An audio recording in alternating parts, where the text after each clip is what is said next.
It is very important. I think you need to clarify your collateral when it comes to campaigning. And we were very clear from the start in terms of creating ownership.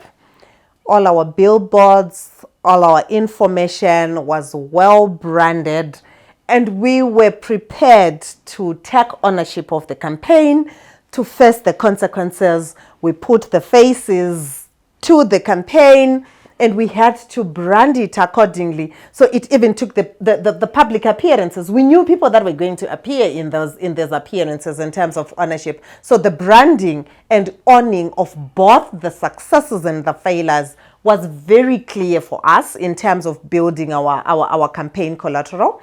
The issue of stakeholder ownership was also big for us, and it's one thing that you also have to think about. How are the stakeholders that you have mapped going to own this campaign? And for us, it was the citizens, because they owned the questions. So every billboard that we put, it was not an issue of being a Zim code property because we had branded it that way.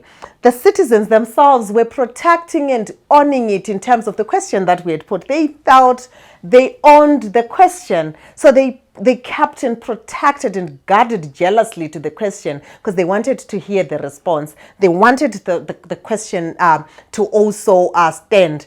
And there was the issue of swift responses, gap filling that we had to do to ensure that the campaign continued to run. And I think we have tried to cover in terms of how did we intend even like to fill in the gaps. In the case of pulling down the billboards, what are we kicking in there to ensure that there is no gap and it continues like that? So I think those are some of the issues that we kind of had to deal with as we clarified our campaign collateral. Ownership and continuity and sustainability were big issues that you also have to consider in running your campaign. Yeah, true that. And I think one of the vital tools we had in our tool box was a daily situation room between the agency and Zimcode, where we were saying what has happened today.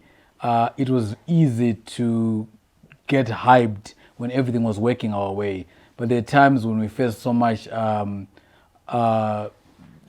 restrained. There's times when we faced brick walls even and nothing was moving. It was important in that time to get in our situation room and say, we are facing a brick wall here, we can't move here, these are the situations, and we see how do we focus and align. In the JS always say that we were always reiterating our steps and not necessarily the objective. And our key focus was we were going to improve our alignment on the next step. So if we fail on this step, how do we do to step better next time? And so I think if you're ever going to run a campaign that is at a national scale that involves the citizens, it's important to have a situation room where every day you're backfilling, you're looking at what has failed, what has gone right, how do we continue on what has gone right, how do we fix what has failed? And that's how we actually grow a campaign and sustain it.